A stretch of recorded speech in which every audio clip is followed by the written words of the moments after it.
I've been asked to tell just a little bit about the history of Abraham Vereide.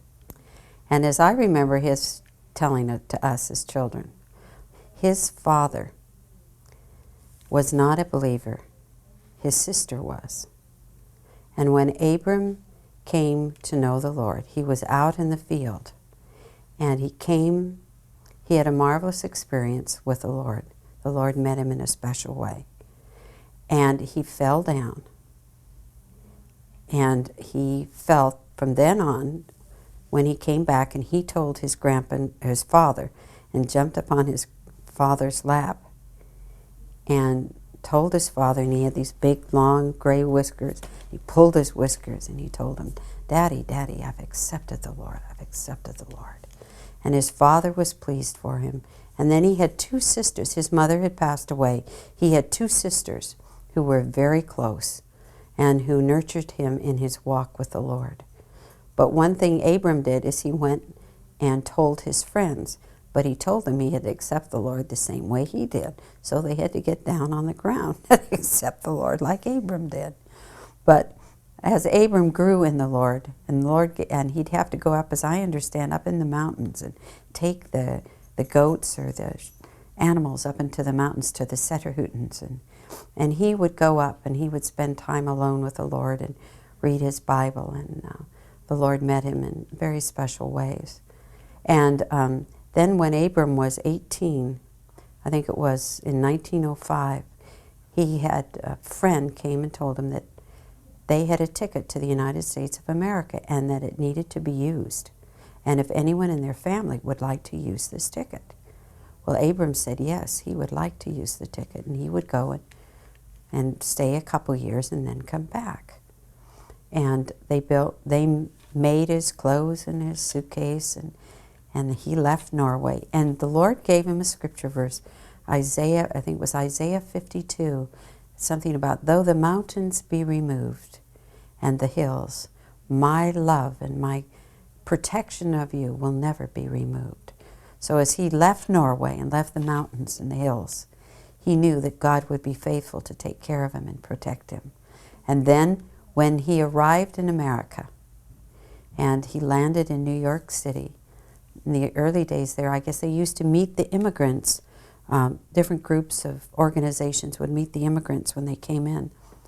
And they met Abram, and this group gave him a New Testament. And they said that this was the key to the success of America. And that Abram, this was the answer to America's success, was the New Testament. And so from that day on, Abram was never without the New Testament in his pocket. No matter where he was, you could always be sure he'd have a testament with him. And then Abram went from New York and on the train to Butte, Montana. And it was in Butte, Montana, where he started working, doing anything he could for, I think it was, $1.75 a week or something like that he was paid. It had very difficult hardship, and it was hard for him because he did not believe in the rough way of life that the Wild West had. And they tried to encourage him to go to the bars and all that, but he didn't want to. But he had 10 cents, after he'd been there for some time, he decided he wanted to go up into the mountains. And he had 10 cents left in his pocket. He could either choose that or he could go and get some food. So he chose to go up into the mountains and spend some time with the Lord. So he went up, took his last 10 cents and went up into the mountains. He was sitting alone, and he heard this language and this music, and it was Norwegian. And so he followed the sound and went over and met this family. And later, years later, that's who he married the daughter. It was Pastor Hansen, and he married their daughter, Mattie. And Abram went on to the Methodist ministry. And then from Butte, Montana, they moved to Kalispell. And then Abram and Mattie had their first church in Great Falls, Montana, I believe. And then from Great Falls, Montana, he moved to Seattle, Washington, where he took a church. And he was very much involved in activities there in Seattle. And it was in Seattle that Abram became very much involved in the work with the poor. He established the Goodwill Industries in Seattle. And they had about 4,500 volunteers that came in and helped with clothing and distribution of food, and helped to rehabilitate people who had alcoholic problems or were out of jobs. And then they were instrumental in founding a home for wayward girls called Ruth's Home. And then there was an island in the Seattle area which was called Vashon Island. And Abram worked out they founded a retreat center or a camp where families could come and have vacations, and there was religious weekends that they could have spiritual retreat centers. And also they established an area where people who had alcoholic problems could come and spend several days for rehabilitation. And then there was work in the missions throughout the Seattle area. And because I can remember during the war in the 30s, we had to go down and work in the missions with Grandpa and them. This was right after, well, the war wasn't quite over, but we were down there helping and had to help feed the soldiers, and then we had to often give our testimonies. It was all part of. But Abram was very much involved with the poor. But there was, he was meeting with a group of men, and they asked him to become involved in the needs of the city because there was so much corruption in the city. And they had said that they did not feel that the church was solving the needs of the city. And these group of men encouraged Abram if there wasn't something he could do. So they started to meet for breakfast one day a week. And this was really the beginning of the prayer breakfast movement, where these men would get together and pray for God to raise up leaders from their group to help solve the problems of the city. And there was, out of that group came the mayor of the city and the governor of the state. And then from there, they encouraged Abram to move to Chicago and start groups in Chicago. And in the Boston area, he went to Boston to work with the Goodwill Industries as well. And then also into the Washington, D.C. area, they encouraged him to go. And it was in New York City where he met a woman by the name of Mrs. Marian Johnsen, who had a vision for the leadership. And she had a lovely home in Washington, D.C. and asked Abram to come and visit her in D.C. And so Abram went and visited in D.C. and met Marian down there, and she opened up her home to have a group of the leadership come, the social people of Washington, and Abram shared about his vision of a leadership led by God. And it was there that the concept of working with the House and the Senate prayer breakfast started.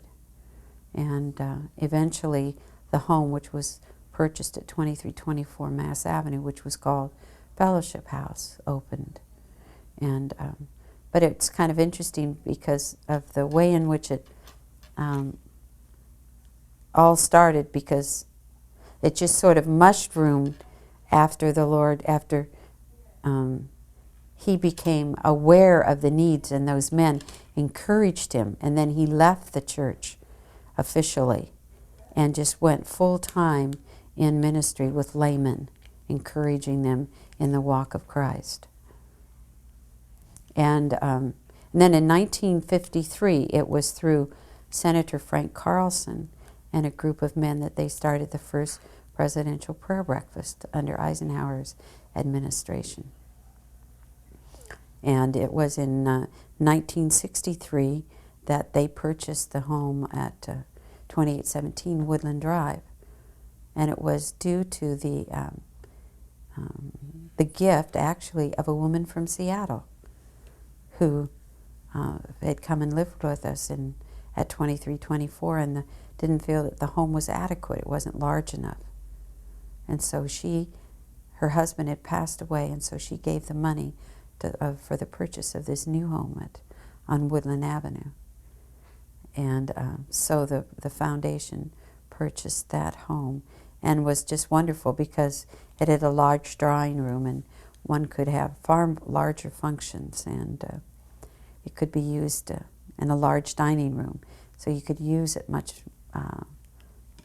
larger for larger functions and things like that.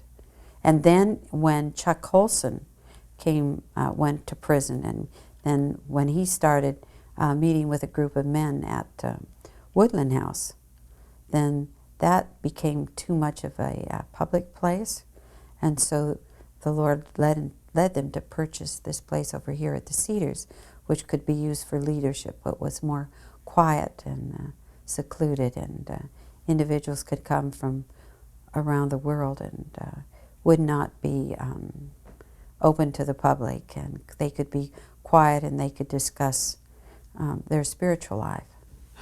But that was after his death, right? They bought this place, Cedars. The Cedars was purchased yes, because Abraham Vereide passed away in '69, in March or May of '69. So there has been people taking over his ministry, to say. Yes. In 56, 58, around that period, Doug Coe, a young man from the state of Oregon, came, who had been very much involved with Young Life, a wonderful young man.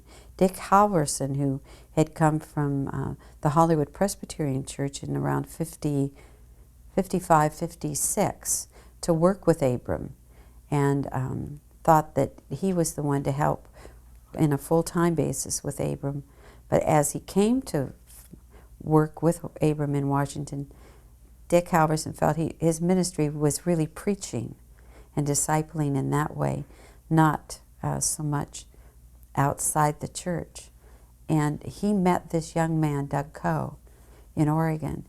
And when he met Doug Coe, he just had this feeling that Doug was the man to follow in Abram's footsteps, and it wasn't Dick. And so Dick and Abram and them asked Doug to come back. And so Doug came back, and he's been here ever since.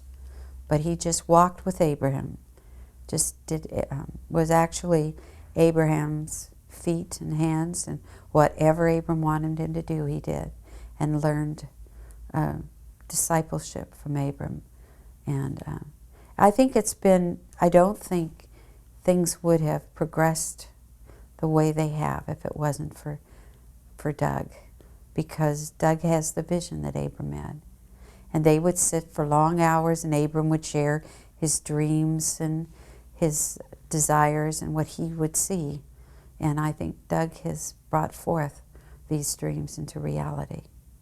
And I think it's just really wonderful. And then all the young people that have come in, and the avenue for the young and the old, it's just been not only the leadership, but all this possibility with the young leadership that Abram, and the day before Abram died, he had been down sharing Christ with a group of university students in Louisiana.